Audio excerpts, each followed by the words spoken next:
Everyone was told, from Rupert Murdoch, from Fox, to every studio, look, if you touch this thing, you will be out, you will be done. You'll be finished in 3 years. The United States is the #1 consumer year after year. And oftentimes we're close to #1 in production. I looked directly at the emails that have been widely circulated pertaining to the age 11, and I have it written down on my notes, the permission to kill email, the Snow White, the littlest girl was naughty, etc. And some of them pertaining to, jerky, whatever that is. Yeah. And so, and so just quick follow, what is jerky? Like, what is that exactly? I think that's the question. I don't know if it's like, and again, like going into specifically just based on what this is, I don't know. It's a code word. Context It has to be a code word.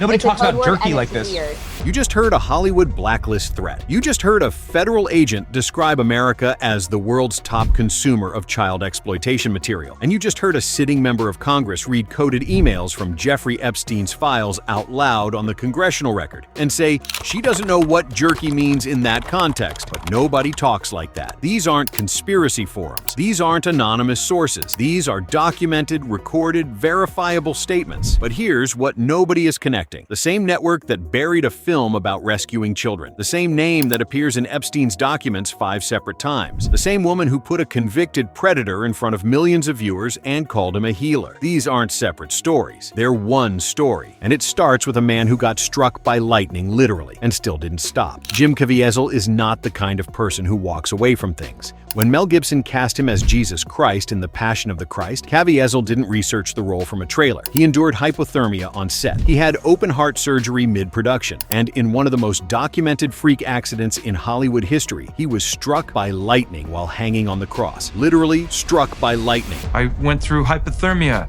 I had to have open heart surgery.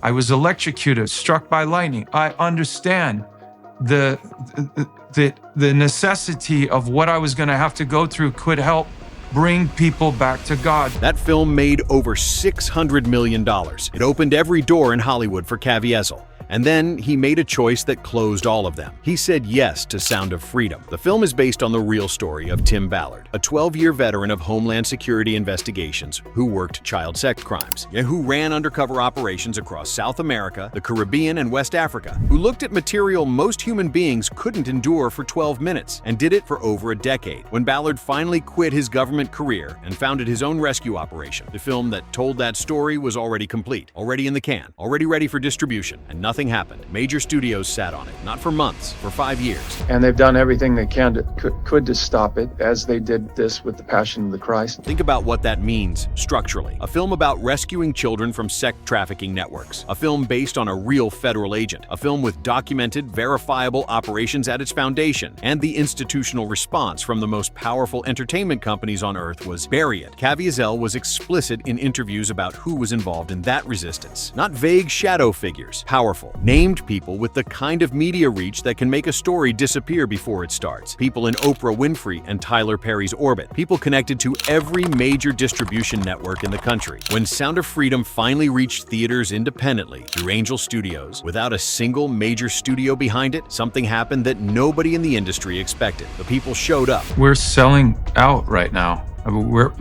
Our biggest war right now is to get more theaters. The big studios control those. $200 million. No major studio. No studio marketing machine. No late night show appearances. No morning show softballs. The public found a film that the industry tried to make invisible and turned it into one of the biggest independent releases in American history. But the most important thing that happened didn't happen at the box office. It happened at a screening, early, before wide release. And it changed everything for Caviezel. Caviezel was in the room for an early screening of Sound of Freedom, watching the audience, reading the energy. And then something happened not once, not twice, but 3 times at the exact same moment in the film. There was talking going on, and I was like watching the audience going by. Second time it happened. Again, third time, talking in this one particular spot. And I'm thinking, what, did we do something wrong or something? But so then one more time it happened. At the end, I was asking about the movie, and I asked them about that one particular part where everybody's talking, and they all cried out Epstein Island. And I went, oh, okay.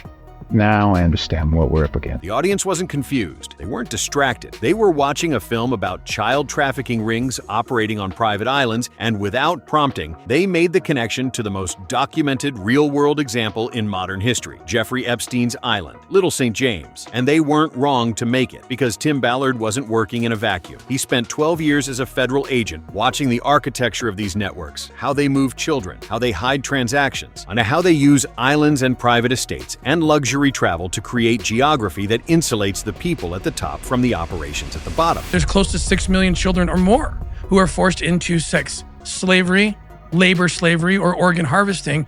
And I can attest that I have been involved in cases involving all three of those forms of slavery multiple times. 6 million children, not a conspiracy theory number, a Department of Labor and United Nations sourced figure. And when Caviezel describes the architecture that makes that number possible, he doesn't reach for a simple metaphor. He reaches for a biological one. It's an 8-armed octopus. And if you take just out, that arm will grow back.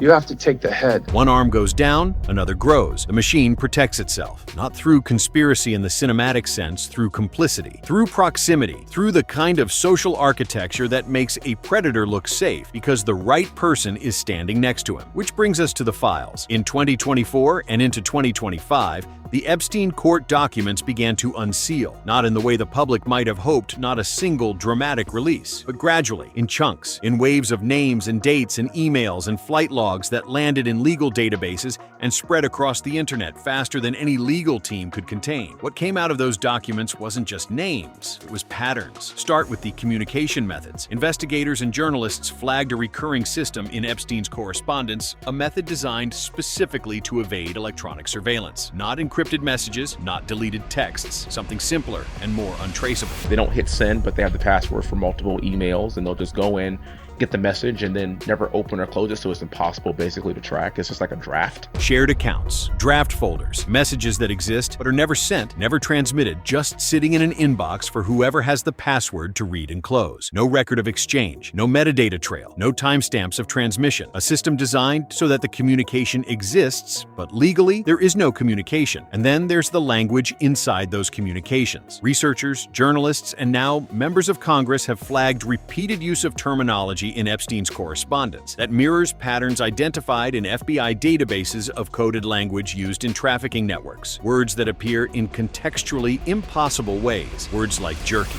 I looked directly at the emails that have been widely circulated pertaining to the age 11, and I have it written down on my notes, the permission to kill email, the Snow White, the littlest girl was naughty, etc., and some of them pertaining to jerky, whatever that is. Yeah.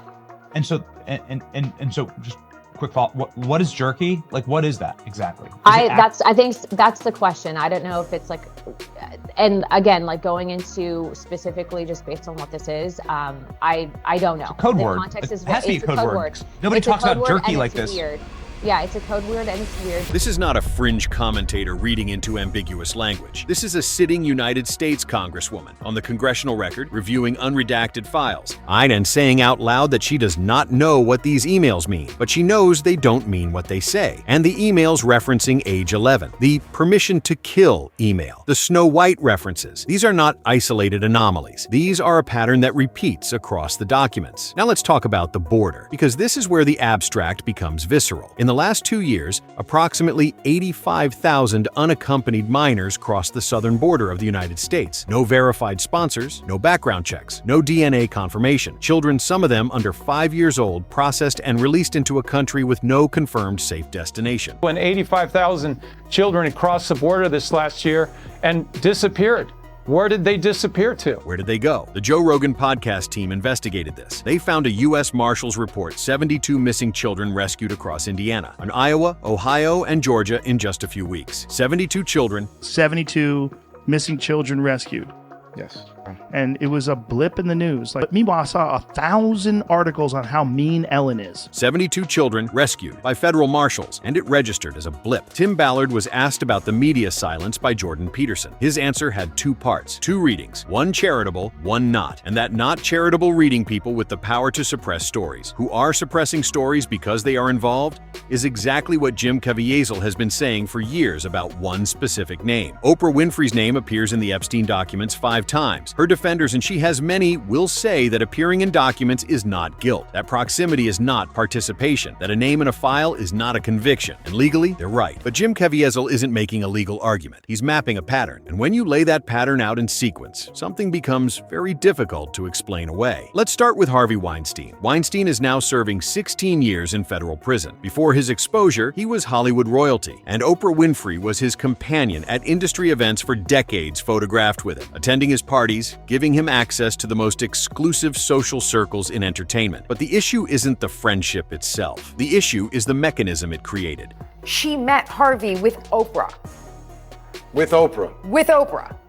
So Katie, and she talks about this in an interview, and you know, before the trial, during the trial, we'll play the whole interview. She talks about the fact that if Oprah's with Harvey, then why should I worry about it? I mean, Oprah is like the world's mom.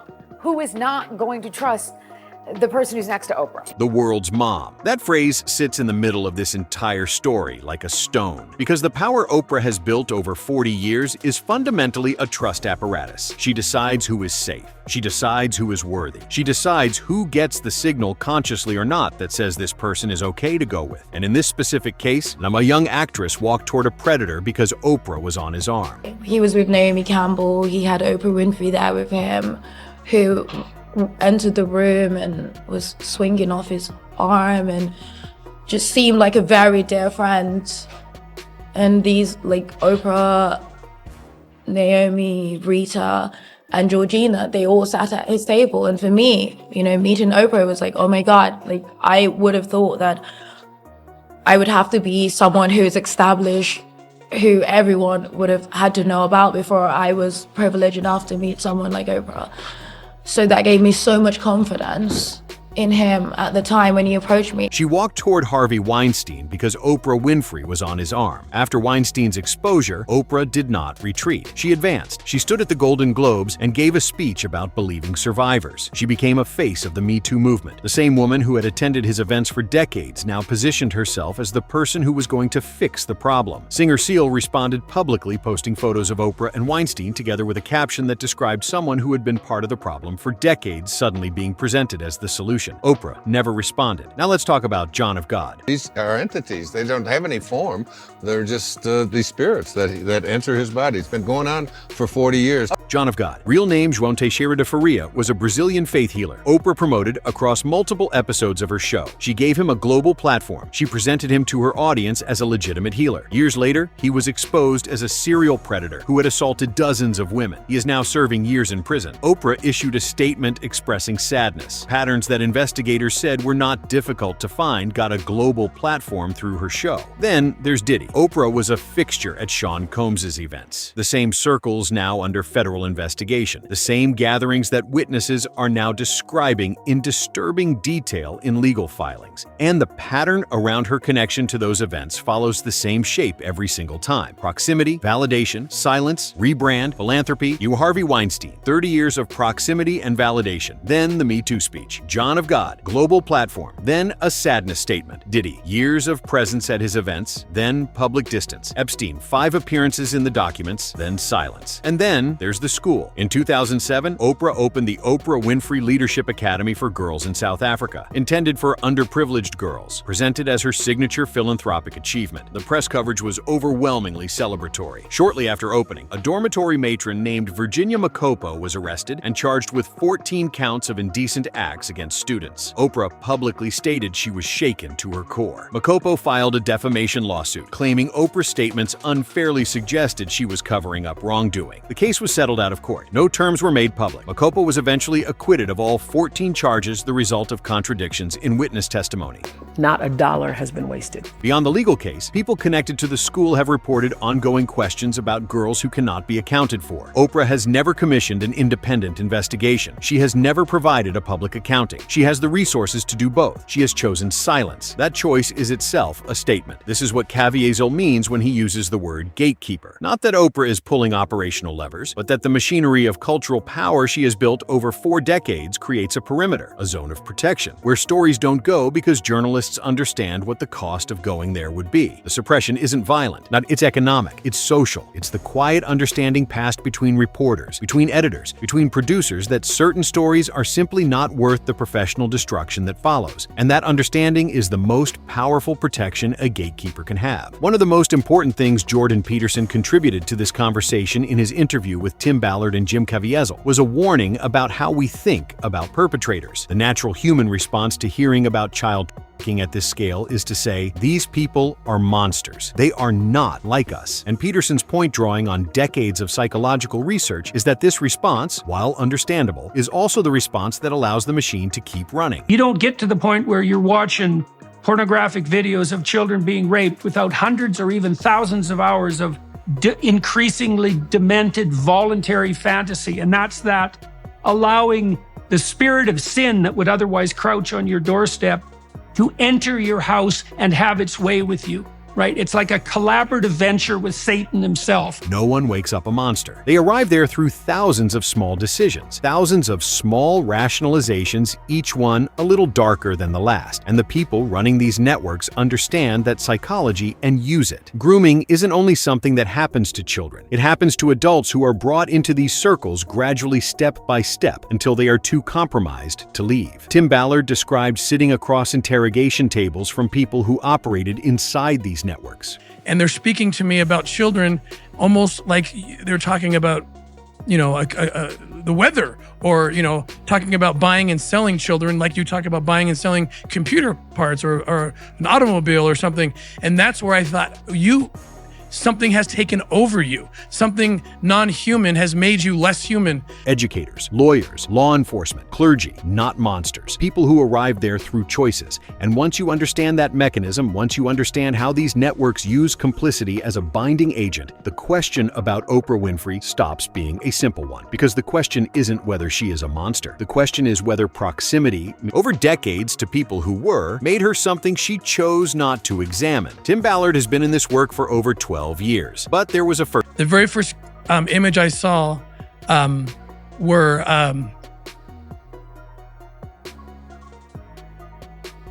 there were three little boys that were probably 7, 5, and 3, and they looked like my children.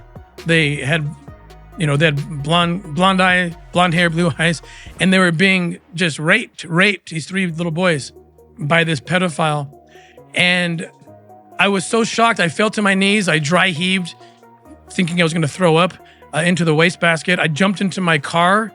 I drove to my children's school, my 3 oldest kids. I checked them out. I still remember in my mind, I can still see dentist appointment I wrote.